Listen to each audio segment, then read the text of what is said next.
जय श्री राम मेरे सेवैया को हर हर महादेव। जाओ मरकट वाले बालाजी महाराज की। मैं हनुमान लोग सचिन पांचाल। तो नवरात्रि चल रहे हैं, तो आप सभी को मेरी तरफ से जय माता दी और सबको नवरात्रों की हार्दिक शुभकामनाएं। तो दोस्तों, आज का विषय ये है कि ये बात सभी जानते हैं कि अभी दो देशों के बीच में लड़ाई चल रही है, इजराइल और हमास के बीच में। तो आप ये सोचिए,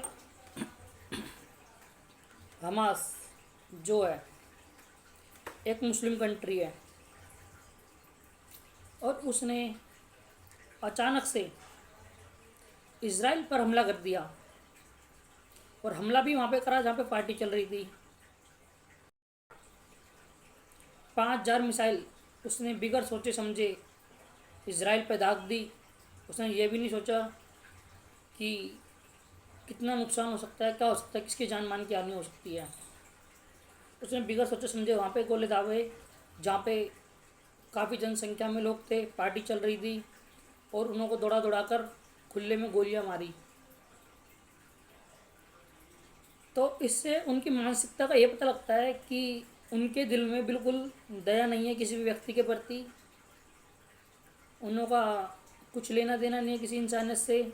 सिर्फ और सिर्फ वो अपने मुस्लिम कौम को मानते हैं, और वो चाहते हैं कि अगर जिंदा इस धरती पे जिंदा रहने का हक है तो सिर्फ और सिर्फ मुस्लिम को और किसी को नहीं है।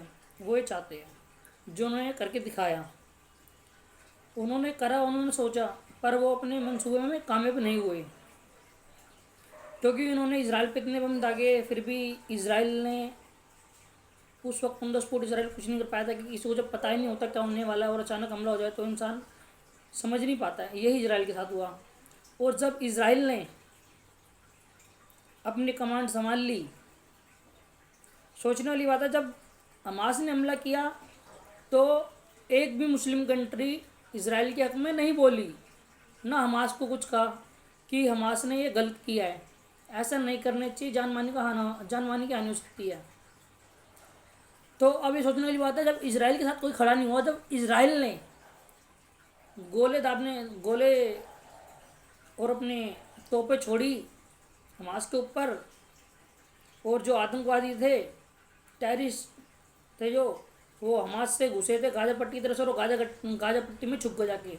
और जब इसराइल ने गाजा पट्टी को तहस नहस करने पे लगा, गाजा पट्टी तो कम फटा पहले उनकी हो गई। तो उनको प्रोपेगेंडा देखिए, अपने बच्चे तो बच्चे और दूसरे बच्चों की चाहे बलि चढ़ा दी जाए।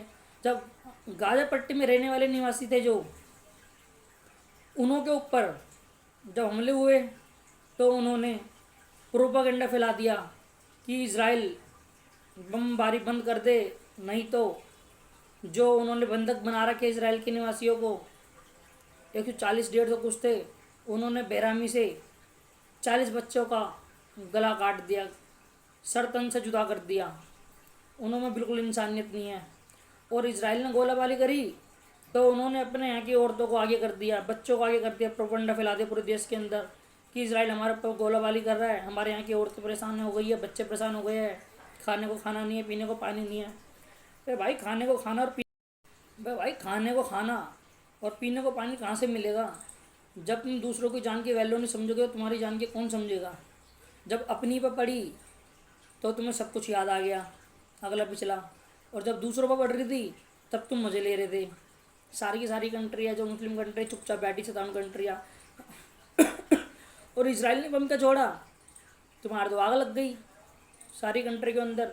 सारी कंट्रियाँ खड़ी हो गई कि ये इसराइल गलत कर रहा है। क्यों भाई? वहाँ के जो निवासी है वो ऊपर से गिरे कहीं, उन्होंने भी जन्म लिया है, उनकी भी उतनी वैल्यू जितनी वैल्यू तुम्हारी जान की है। तो इसराइल बिल्कुल भाई अपनी जगह बिल्कुल ठीक है मेरे हक से। और ज़रा आप खुद ये सोचिए, अगर कोई आपके मकान पे हमला कर दे अचानक और आपके बच्चे को मार दे, तो आप क्या ये सोचोगे उसको मारते वक्त कि यार उसके बीवी बच्चे है, उसको नहीं मारना, उसको आदमी को मारना है? अगर आपके बच्चे पे कोई उंगली उठाएगा, आपके बच्चे की कोई गर्दन काटेगा, तो आप क्या सोचेंगे? आप ये सोचोगे साले ने मेरे बच्चे मारे, मैं साले का पूरा परिवार ख़त्म कर दूंगा। तो इसराइल अपनी जगह बिल्कुल ठीक है। इसराइल ये बहुत बड़ी गलती कर रहा है दोबारा से, जो उनको मौका दे रहा है। इसराइल को बिल्कुल भी मौका नहीं देना चाहिए था। जितनी जनसंख्या है, हालांकि उसमें सारे आतंकवादी नहीं है, पर उन्होंने उन आतंकवादियों, उन टेररिस्टों का साथ दिया है, अपने यहाँ पना देके उनको बुनकरों में छुपाया है, आतंकवादियों को बचाया है। तो वो भी उतने ही बड़े जिम्मेवार हैं इसराइल के जितने जिम्मेवार हमास है। तो मैं तो यही चाहता हूँ कि भाई इसराइल का जो प्रधानमंत्री है उसको बिल्कुल 1% भी सुई की नोक बराबर भी नहीं सोचना चाहिए। हमास के और गाजा पट्टी के बारे में बिल्कुल उसको प्लेन कर देना चाहिए। जिस प्रकार उन्होंने नहीं सोचा, 79 बुजुर्गों पे, लेडीज़ों पे गोले बारूद चलाए, इसराइल की बहन बेटों की इज्जत लूटी, उन्हें निवस्त्र करके घुमाया और डेड बॉडी के साथ रेप किए, तो ये बहुत गलत है। तो इसराइल को नहीं सोचना चाहिए। इसराइल को उनका बिल्कुल पानी बिल्कुल बंद कर देना चाहिए, खाना पानी, और वहाँ पे इतने गोले बम बराबर छोड़ने चाहिए कि उनकी रूह काँप जाए। और आने वाली जो नस्ल पैदा हो, कहीं पे भी टेररिस्ट जो बनना चाहते हो तो ज़िंदगी में कभी टेररिस्ट ना बने, पढ़ लिख के एक अच्छे व्यक्ति बने और अपने बीवी बच्चे पाले। क्योंकि जो टेररिस्ट होता है उनके दिल में दया और रहम बिल्कुल नहीं होती। वो बिल्कुल मारने और मरने के लिए तैयार रहते हैं। उनको कुछ, उन्हें सिर्फ और सिर्फ ज़मीन चाहिए होती है।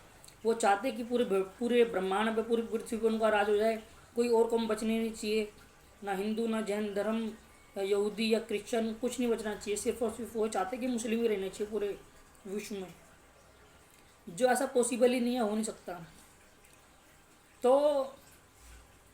आप खुद सोचिए, इतने 57 देश खड़े हो गए हमास के लिए, गाजा पट्टी के लिए, जो कि ये बहुत गलत है, बहुत गलत है। इस युद्ध को उन्होंने धर्म युद्ध का नाम दे दिया है, धर्म पे ला दिया इसको, जो ऐसा नहीं होना चाहिए। इसराइल मेरी जगह बिल्कुल 100 की 100% ठीक है। इसराइल को अपने नागरिकों का पूरा बदला लेना चाहिए। अगर गाजा पट्टी पे जो छुपे टेररिस्ट, जो 150-200 लोग हैं, उनको बंदी बना दिया है। अगर भाई देश की आज़ादी के लिए अगर 150-200 बंदे अगर शहीद भी हो जाए ना, कोई बड़ी बात नहीं है। सिर्फ तुमने 150 को किया और तुम 21-20 लाख लोग हो। अगर इसराइल ने तुम 20-21 लाख को मार दिया तो सोचो तुम्हारा क्या होगा।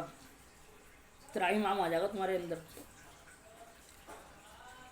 तो आज बस इतना है भाई।